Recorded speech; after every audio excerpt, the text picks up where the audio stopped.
What is the best metal detector of 2025? Is it the Nokta Legend? Is it the Minelab Manticore or the Deus 2? Or is it something else? Watch this video and find out. So I still get people asking me all the time, should they get the Minelab Manticore, the Deus 2, or the Nokta Legend?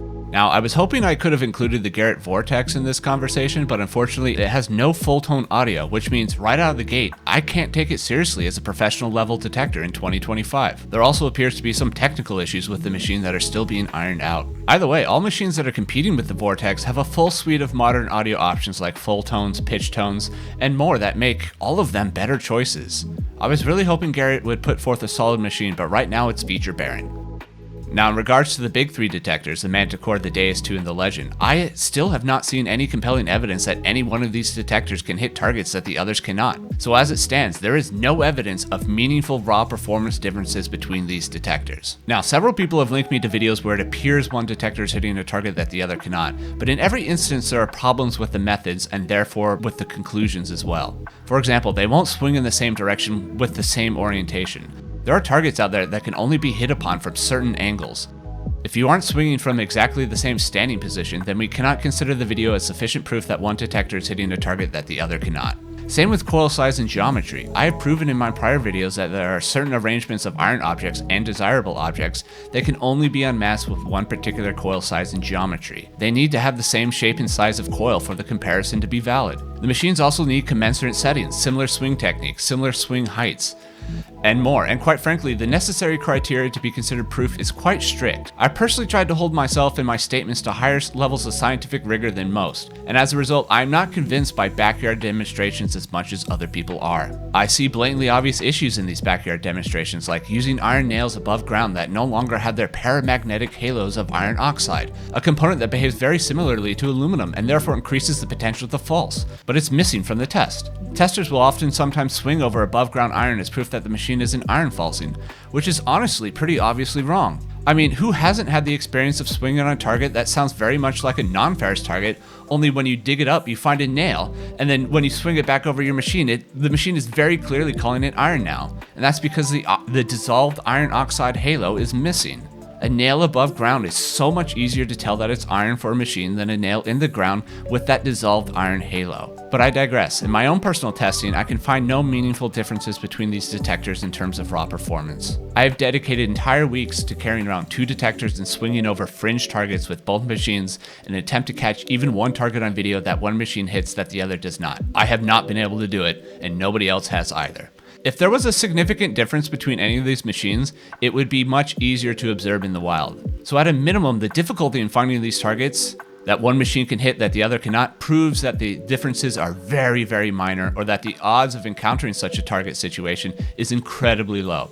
So please don't buy into this fear of missing out on a target that these companies and others prey upon. Do keep in mind there are cheap, crappy machines that won't hit targets that others will. But in general, these machines are an example of convergent technology all approaching a natural limit imposed by physics. We're basically already at that limit in terms of VLF tech. Barring some game-changing technology, expect only baby steps forward from each generation of detector.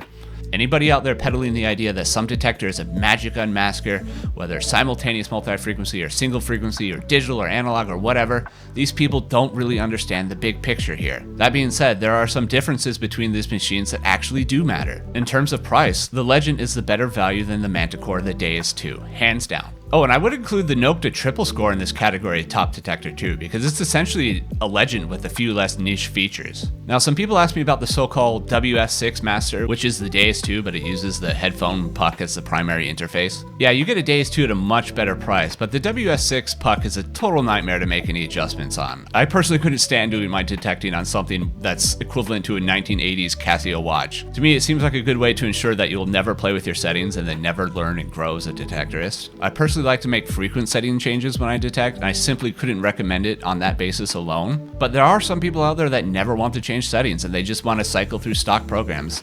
So if you come to the conclusion that it fits your budget and your needs, I wouldn't hesitate to pull the trigger and buy a WS6 Master. As I said, there are bad detectors out there. And there are also cheaper, decent detectors that don't stand up to the top detectors as of present. But if you're buying a machine from Minelab, XP, and Nokta that's from the past few years, you can rest assured you are getting a solid machine at that price point. Other than price, another big category is ergonomics. The Deus 2 and the Manticore are noticeably more ergonomic than the heavier Legend. Part of what you're paying for is higher quality, lower weight components, which is why the Legend is much more affordable. Now, I also hear a lot of people saying the Deus 2 is king in terms of ergonomics because it's lighter weight. While I agree weight is arguably the single most important variable in terms of ergonomics, there's another and very important piece of the puzzle, and that is your body. We all have different proportions, different sizes, different strengths and weaknesses, different swing techniques and whatnot. And how the detector fits in with your body and your swing technique matters as well. My body personally likes the top-mounted grips that the Minelab offers over the Deus's S shafts more. I find the Deus's shafts impart more rotational force on my elbow, which gives me a very mild tennis elbow feeling after swinging for like 8 hours, that the Manticore does not do. Granted, it's a very mild difference, and the Deus's shaft is still very comfortable to swing for many hours. But I would just like to stress that ergonomics can't be reduced to a single number, so I encourage you to experiment and make up your own mind. A bit of this twistiness from the Deus 2 shaft can be alleviated by taking the remote control box off and putting it in your pocket. I personally don't ever do this with my Deus 2 because I like to change settings frequently, but again, this is just me stressing how personal these differences actually are. There are many people who never mount the control pod on the Deus 2. I like to change settings frequently, so the time cost of having to stop, take my gloves off, dig into my pocket, pull it out, make the setting change, put it back in my pocket, put the gloves back on, can take like 30 seconds to a minute or more. And if you do this 20 times a day, then suddenly I lost 20 minutes of time that I could have been digging targets. Now, it does save me time when I swap coils. Changing coils on the Deus 2 is super fast, and not having to rewind a coil cable is awesome. But on average, I change my coil anywhere between 0 and 1 time per day. So the time saving is minimal. I also never use my Deus 2 on the beach or underwater because the wireless features do not work, so you have to carry around an antenna cable that you have to then wire up the Deus 2 for. Also, for safety reasons, you have to tether the control pod to the shaft in case it falls off. And I've had mine fall off several times, especially because over time the mounting system relies upon this piece of plastic that flexes, which means it's not a matter of if it breaks, but when. And I've been finding that mine breaks on average once or twice a year. It's not too difficult to replace, but the risk of losing my control pod somewhere in the forest does freak me out a little bit. So overall, the wireless system of the Deus 2 doesn't really benefit me personally a whole lot. It's nice that there isn't a wire to get tangled on tree branches, but instead that is traded out for tree branches pushing against the control pod, slowly breaking the mounting system and possibly losing a multi-100 € component somewhere in the forest. But like, say if you do scuba diving, then the XB Deus 2 suddenly becomes the best choice. Basically, what I'm trying to stress with this tangent is that the core differences between these detectors comes down to personal preference, personal hunting style, the conditions, the type of detecting, a whole bunch of other things. One meaningful difference between the Manticore and the XB Deus 2 is the increased transmit power that the Manticore has. While it does slightly extend the fuzzy, tickly, deep target detection zone a centimeter or two deeper into the soil, the real performance benefit comes in terms of EMI mitigation. The Manticore handles background noise significantly better than the XB Deus 2 and the Legend. Certain locations I can't use the Deus 2 at all in simultaneous multi-frequency mode, but I can with the Manticore, and I can even turn up the sensitivity on the Manticore. I've arrived at group hunts where basically everybody here in Finland likes to swing the Deus 2, which I totally get, but I've arrived at group hunts where everybody's swinging the Deus 2 and they tell me,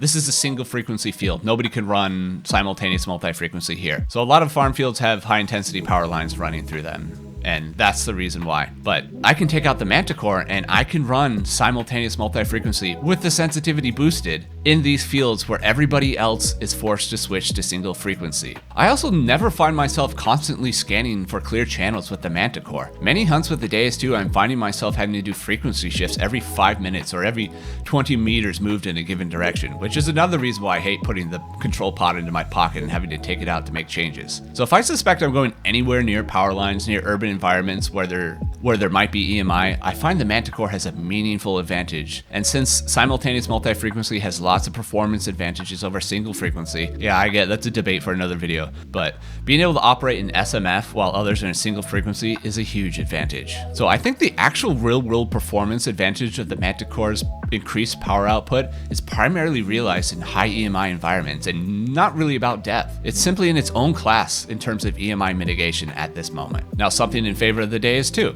I feel like I can cherry pick silver coins from aluminum bits better with the Deus 2 than I can with the Manticore. This is because the Deus 2's audio is slightly less processed than the Manticore. The Manticore signal processing has a tendency to take the length of the audio signals and normalize them to a fixed set of lengths.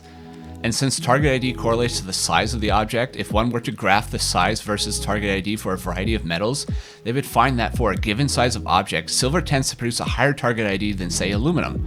Then we can consider the target ID in relation to the observed size of the target and say that if this target has a suspiciously high target ID for the size of the object, it increases the probability that it is silver or copper. And I could simply do this better with the Deus 2 than I can with the Manticore. This is also aided by the audio of the Deus 2, which encodes harmonic tones much better than the Manticore does. Seriously, Minelab, it's time to offer us some audio with clear harmonic tones like the Deus 2's high square audio. If you're wondering what I'm talking about when I say harmonic tones, well, that is because XP has included this awesome feature that they have never once explained clearly in any manual or article ever. Well, I'm going to explain to you how XP's harmonic tones work right now. Basically, harmonic tones are a way of encoding the concept of target ID stability into the audio. The more stable a target ID is, like say a coin, the fewer harmonic tones are present. The more variation in target ID over a sweep, the more harmonic content that tone will carry. Now you can hear the difference in harmonic content by comparing a clean whistle to a whistle that has a hum. Here's the clean whistle. Here's a whistle while humming.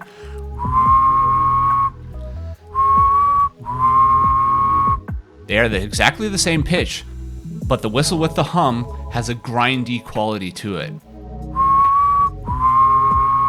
So the grindier a tone is, the more harmonic content that tone has. So then we consider that small objects tend to have more target ID stability than larger objects. This has to do with how the induced eddy currents circulate on the surface of the object. Large complex objects have more possible eddy current paths, while smaller, more simply shaped objects have fewer possible eddy current paths. Basically, target ID varies when this eddy current path changes. Large objects also experience a wraparound effect from the transmitted magnetic field more than smaller objects, which also results in more eddy current path variation, and thus variation in target ID stability. So a small tone, clear of grinding, is more likely to be your desirable non-ferrous targets compared to a larger, grindier tone, which is likely to be a larger, more complex shaped object. When you look at the XP Deus 2 XY screen, which is mapping a series of target response vectors in the complex impedance plane, it is drawing an ellipse, or what I am calling a phase envelope. This envelope or ellipse contains the entire set of impedance vectors, or target IDs, expressed over a sweep.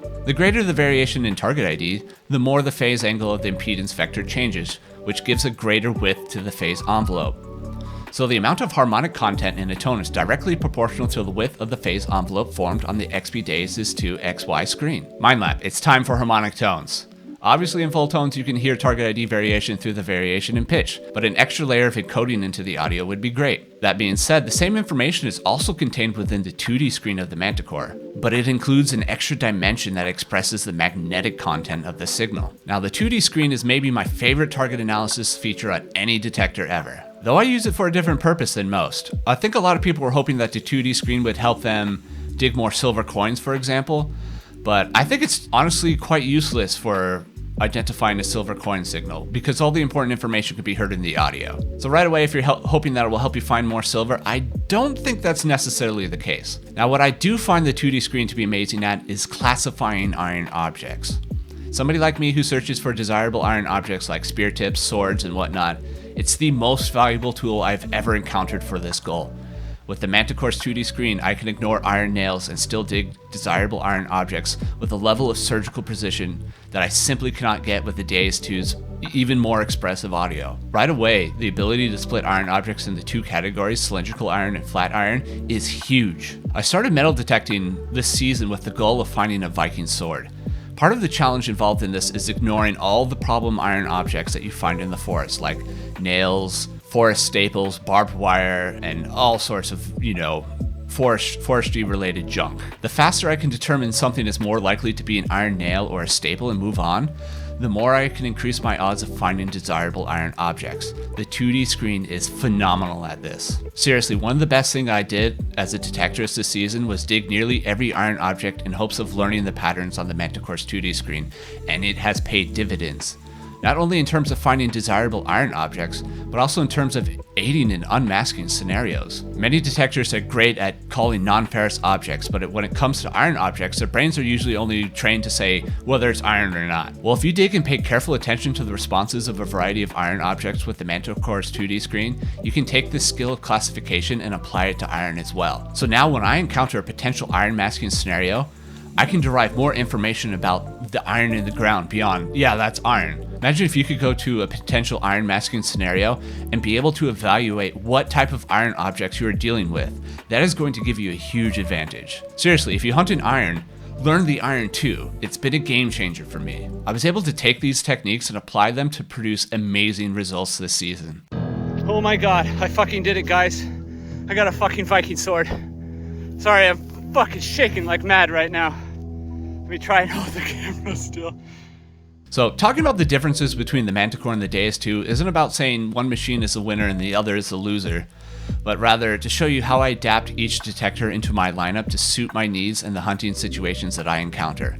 All truly experienced metal detectors use a fleet of detectors and aren't actually concerned with declaring a king of detectors and throwing the others in the trash. So I've been trying to encourage you to try to match the machine to yourself and not worry about the fear of missing a target. Now, I get many of you aren't looking to own a fleet of detectors and just want one solid machine. Well, my advice is still the same. Get the machine that you want, get the machine that you think fits you the best, and stop worrying about whether or not you're going to be missing targets. One thing I see in common among those most invested in detector wars is that they don't find very much, and they think the solution to that problem is buying a new machine. All of these people that say, well, having a better machine will increase your odds by a few percentage points of finding a target, are often the people who spend most of their time arguing online or swinging in their backyard.